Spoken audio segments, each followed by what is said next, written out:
যাবি এখানে। ও সকালবেলা ওর বাবাকে বলছিল হেলমেট পরে, বাবা আমার ছবি নাও, আমি আর্মি অফিসার হবো। ওর বাবা খুব অবাক হয়ে বলছিল তুমি আর্মি অফিসার কেন হবে? তখন ওর জবাবে বলছিল তুমি দেখছো না আমার বাবা আমার ভাইদেরকে সব পুলিশরা মেরে ফেলছে, আমি আর্মি অফিসার হয়ে পুলিশ মারবো।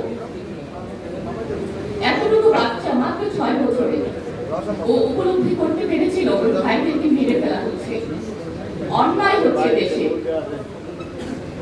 ও আবারও বলছিল দাদুকে, আমরা যখন সেদিন 5ই অগস্ট লং মার্চে যাচ্ছিলাম, ও আমাদের সাথে যাবে, আন্দোলনে যাবে। ও বলছিল ওর দাদু ওকে বলছিল ভাই তুমি আমাকে ফেলে কোথায় যাচ্ছ?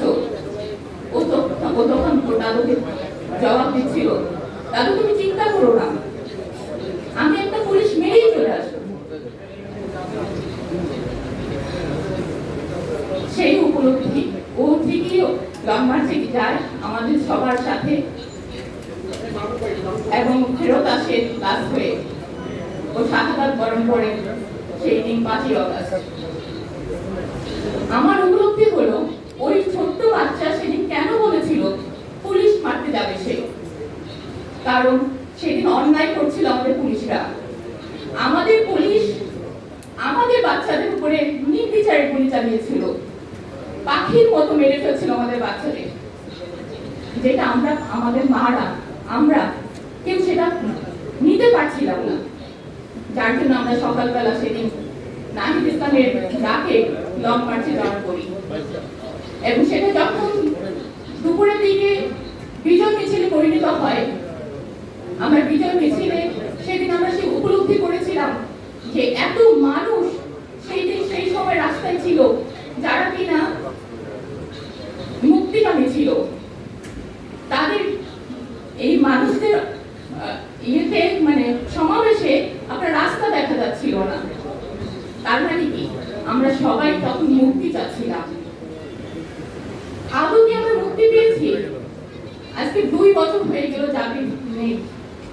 আমার 1400 শহীদ পরিবার আজকে কান্না করছে তাদের শহীদ বাচ্চাদের জন্য, কারণ তারা আজও বিচার পায়। 2 বছরে মাত্র 7টা বিচার। আপনারা কি বিশ্বাস করতে পারছেন? মাত্র 7টা বিচার। কেন আমাদের এই 7টা বিচার কেন হলো? কেন আমাদের সবার বিচার হলো না? আমার আজকে এই সময় দাঁড়িয়ে প্রশ্ন। আজকে আমার জুলাই সনদ, যেখানে আপনারা সবাই সব বিজ্ঞজনেরা নিয়েছিলেন যে জুলাই সনদ বাস্তবায়ন করবেন, এখনো কেন জুলাই সনদ নিয়ে তালবাহানা? তারপর চলছে আমাদের যে ফেসবুক, তারপর যারা অ্যাক্টিভিস্ট যারা আছেন তারা জুলাইকে নিয়ে অবমাননাকর কথা বলছেন। যদিও আমি বিশ্বাস করি আপনারা কয়েকজন, আমরা অনেক, আপনাদের এই অবমাননা আমাদের গায়ে লাগে না, কারণ আমাদের শহীদরা জীবন দিয়েছে এই অবমাননা নেওয়ার জন্য না, দেশকে সুন্দর সমৃদ্ধ একটা দেশে পরিণত করতে চাই।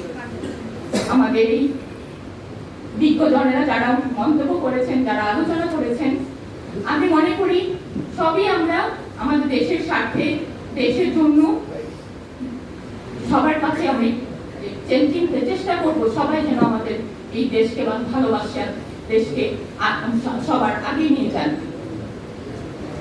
আমি বেশি কিছু বলবো না, শুধু বলতে চাই আমার দেশটাকে আপনারা ভালোবাসেন, 24শে জুলাইটাকে আপনারা ভালোবাসেন, সবার ফেসিসদের কাছ থেকে রক্ষা করেন।